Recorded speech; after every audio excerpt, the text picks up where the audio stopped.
বিসমিল্লাহির রহমানির রহিম। হে সমস্ত জগতবাসী, আজ আমি শামীম আলী আপনাদের সামনে যে আলোচনাটি নিয়ে আসলাম, সেই আলোচনাটি অবশ্যই খেয়াল করে শুনবেন।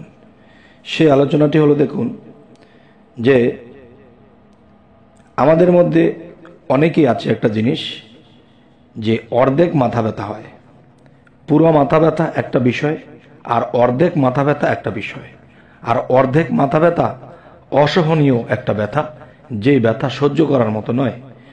তবে আল্লাহ আমাদেরকে যে 30 পারা কোরআন দিয়েছেন, এই সূরার মধ্যে এই ফয়সালা রেখেছেন যে কোন সূরাটি কোন টাইমে কোন নিয়মে কিভাবে পড়লে এবং পড়ে সে অর্ধ কপালে বা পুরো মাথা ব্যথা থাকলে সেখানে ফু দিলে ইনশাআল্লাহ সেই কপালের অর্ধ কপালের ব্যথা হোক বা পুরো মাথার ব্যথা হোক, ইনশাআল্লাহ ব্যথা চলে যাবে। আচ্ছা, তবে সেই সূরাটি হলো সূরা তাকাসসুরের ফজিলত ও আমল। এই সূরা তাকাসসুর পড়িয়া আসরের নামাজের বাদে 3 বার এই সূরাটি পড়িয়া মাথার সম্মুখ ভাগে ফুঁক দিলে অর্ধ কপালের ব্যথা বা সম্পূর্ণ মাথার ব্যথা ভালো হয়ে যায় ইনশাআল্লাহ। আল্লাহর রহমতে, আল্লাহর এই সূরার গুণ ক্ষমতা আল্লাহ রেখেছেন, এই সূরার গুণে আল্লাহ এটা সারিয়ে দেয়। তবে অনেকেই দেখেছি যে পুরো মাথা ব্যথা হলে একরকম সহনীয় অসহনীয় বিষয়, কিন্তু অর্ধ কপালের ব্যথাটা খুবই বেশি হয়। তাই সূরা তাকাসসুরের দিকে আমরা লক্ষ্য রাখবো এবং সূরা আমরা পাঠ করব সে কখন? আসরের নামাজের বাদে করতে হবে। এটা যেমন সূর্যটাও ঢালে পড়ে গেছে, ওই মুহূর্তে এটা করতে হবে। তো এবার আসবো অন্য একটি সূরার বিষয়।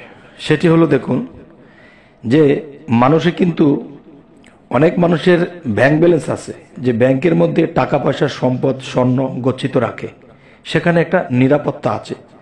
তো মানুষ দেশে বিদেশে যেখানেই বসবাস করুক, দেখা যায় তাদের মাল টাকা সম্পদ স্বর্ণ গয়না এমন কোনো হেফাজতের কোনো জায়গা পায় না, এবং যেখানে পায় সেখানে রাখলে মনে হয় সেখান থেকে এটা কেউ কোনো কিছু সমস্যা করে ফেলবে বা এটা তুলে নিয়ে যাবে, এরকম একটা ভয় থাকে।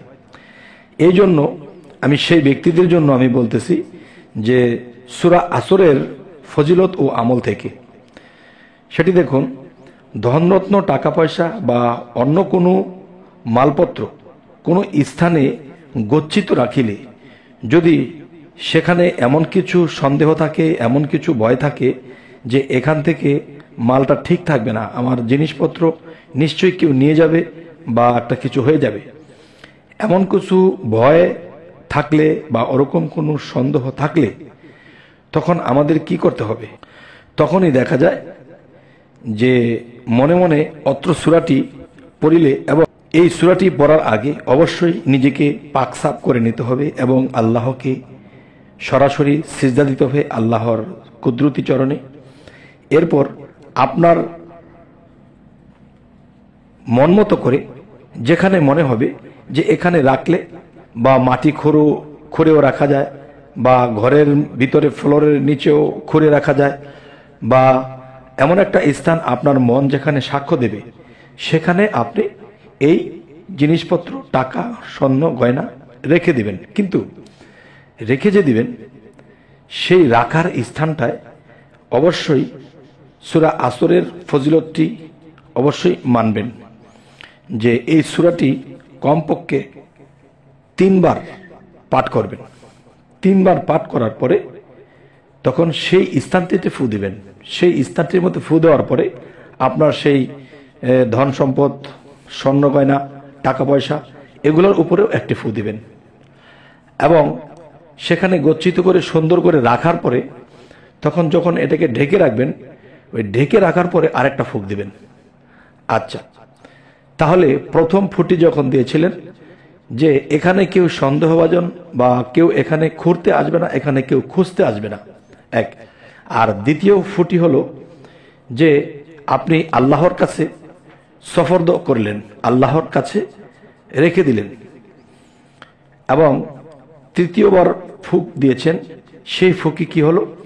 যে এখানে কেউ আসবে, কেউ বসবে, কেউ এর উপরে যদিও পারাবে, তারপরেও কিন্তু সে এরকম মন তার সৃষ্টি হবে না যে এখানে খুঁড়বো, এখান থেকে কিছু পাবো, এখান থেকে এমন কিছু তার হবে না, বা ওই স্থানটিতে তার ভালোই লাগবে না, এখান থেকে সে কখন বের হয়ে যাবে এমন একটা অবস্থা তার হবে। তখন আপনার মাল ধন আল্লাহ স্বয়ং গচ্ছিত রাখবেন। তো সূরা আসরের ফজিলতে এই জিনিসটি আমরা পেয়েছি, তাই আপনাদের সামনে পেশ করে দিলাম। তবে আরো একটি বিষয় হলো, দেখুন যে বিসমিল্লাহির রহমানির রহিম যে একটা বিষয়, দেখেন এই বিসমিল্লাহির রহমানির রহিম এর ভিতরে আল্লাহ মহা বরকত রেখেছেন। তবে সূরা 3 বার পাঠ করেন বা 7 বার পাঠ করেন, কিন্তু মনে রাখতে হবে প্রত্যেক সূরার আগেই বিসমিল্লাহির রহমানির রহিম পাঠ করতে ভুল করবেন না।